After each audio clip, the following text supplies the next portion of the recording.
తిరిగే పని ఎవరి పని? మీ అవసరం ఉంది, మీ పని ఉంది, మీ డ్యూటీ అది, మీ పని అది, తప్పదు, తిరగండి. అది నేను తప్పన్నాను. కానీ అవసరం లేకుండా కాలక్షేపంగా మాత్రం తిరగద్దు. కాలక్షేపం తిరగద్దు. వీధిలో కూర్చోవద్దు. వీధిలో కూర్చున్నాడు ఎవరు? లోతు కూర్చున్నాడు. అయినా దేవుడు అతను నీతిమంతుడిగా తీర్చాడు. బైబిల్ చెప్పేది విశ్వాస జీవితం, క్రైస్తవ జీవితం వీధిలో కూర్చున్నట్టు కనపడదు, చరిత్రలో గదిలో ఉన్నట్టు కనపడుతుంది. హల్లెలూయా. బైబిల్ చెప్పేది అదే. పెండ్లి కుమారుడు అంతఃపురం నుంచి వస్తాడు. పెండ్లి కుమార్తె ఎక్కడి నుంచి రావాలి? గదిలో నుండి. ఎవరు పెండ్లి కుమార్తె? మనమే పెండ్లి కుమార్తె. మరి ఎక్కడి నుంచి రావాలి?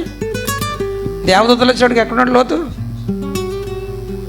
వీధిలో కూర్చున్నాడు, గదిలో కాదు. అతని కొరకేమో ఆయన ఏడుతున్నాడు.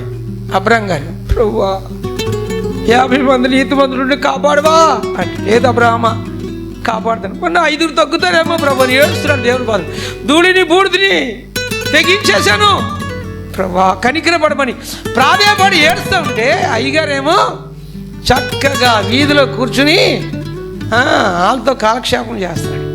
ఆయనేమో పెద్ద ఆయనేమో అబ్రాహాం గారు ఏమో దేవుని దగ్గర ఆ లోతు కుటుంబం వరకు ఏడుస్తున్నాడు. ఈయనకి ఏమి సీగుచిందా? చాలామంది స్థితి అదే. సంఘాల్లో చాలామంది స్థితి అదే. దేవుని బిడ్డలారా, వీధిలో కూర్చునే జీవితం క్రైస్తవ జీవితం యొక్క లక్షణం కాదు.